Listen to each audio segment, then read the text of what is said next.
Welcome back to my channel, Blessedtrimability. Today we've got some real life going on today.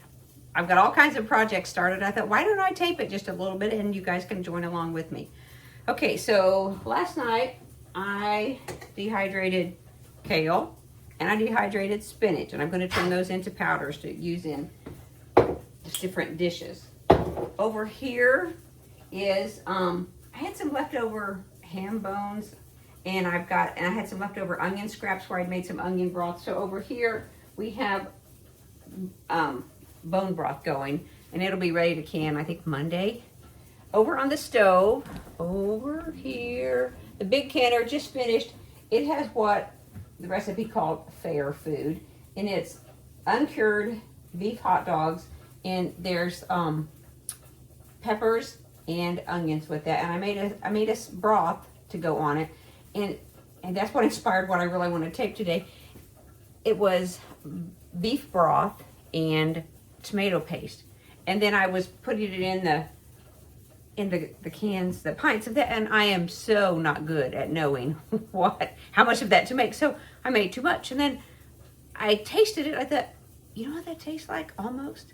It almost tastes like the THM Just Like Campbells tomato soup. So I went ahead and I added the nutritional yeast, and I added super sweet. And then after and then I said I'm going to can it. And then I thought, can I can with super sweet? I don't know, but I'm gonna try it because I think it will be fine. So I have that left over here on the stove. Get that. It's warm. My jars are warming. And I'm just going to try to can it.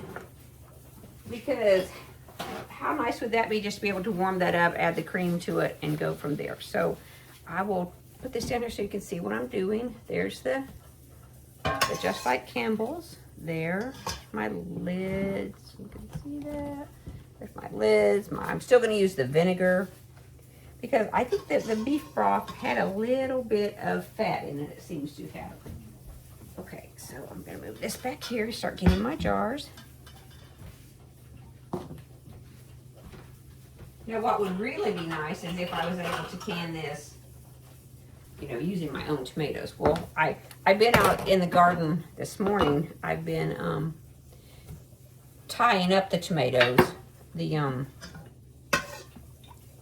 What we do is we put like fence stakes, and then we put we use an old t-shirt I cut up in strips, use my rotary cutter, and cut it in strips, and then I just tie them to that because it won't hurt them.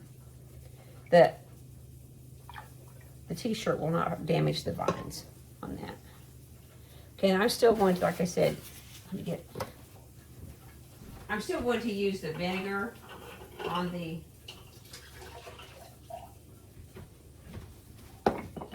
around the edges. I think I needed just a little bit more. I'm going to leave about an inch head space there. And this processes, from what I looked up, tomato soup. It processes at, for where I live, it processes at 15 pounds of pressure for 15 minutes for both cans and, not cans, but pints and quarts. Okay. So look at that. Won't that be so nice just to come home and have that, or I can take it to work and just heat it up. Now, I put enough jars in the canner for the entire canner because I didn't, like I said, I'm not real good at knowing how much each recipe, how much, many pints or quarts, or, it will make. So we'll just go as far, and then we'll just put the other jars in there with water and no lids. And one thing I did change was I added a little bit of apple cider vinegar to this, and the only reason was because I guessed on the super sweet, and it tasted a little sweet to me. But the broth that I made in the beginning, it was 16 cups of beef broth and 2 12-ounce cans of tomato paste.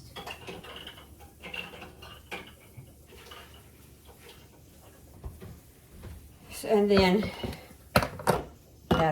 I made, I believe, 10 pints of the fair food that we call it. And I did, when the canner was going, I heard something go psh, so I may have a broken jar in there. I don't know, but you know, it was brand new jars too. I was like, I don't know if I'm trying to bring, and I had that happen one other time, and it seems to be when I try to do the double stack in my canner.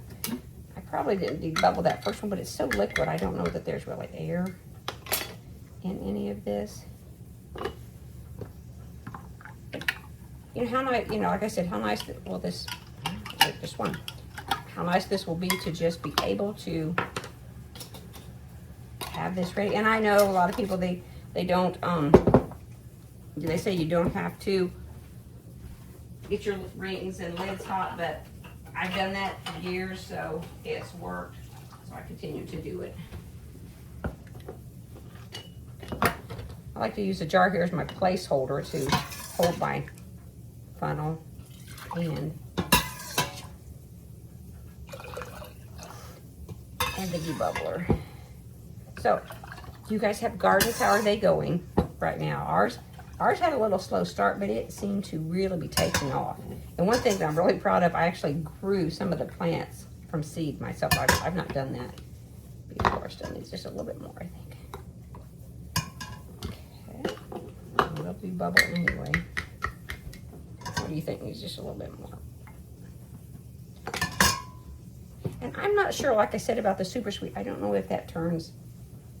I know that you can use the stevia, because I'm going to make some jellies and try to put some of those on my channel too. Of no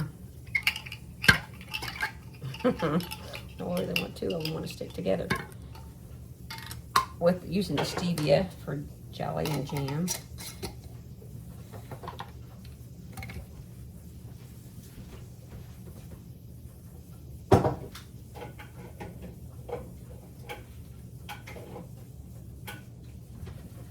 Okay, we'll stop right here, and when they get done, I will film some more and show you what we've accomplished. But they can for 15 minutes for both pints and quarts at 15 pounds pressure where I live, and I'm above 1,000 feet sea level. So we'll see you back in a little bit. Okay, so here is the tomato soup. Looks pretty good. It's still kind of bubbling around. I just took it out. And look, the water is clear. No problems there. There's the fair food. And over here we have a double stack canner going of sausage. So I hate to open one of these up, but maybe by the time I edit this, I can open one and tell you how the super sweet did in there. Okay, talk to you soon. Bye.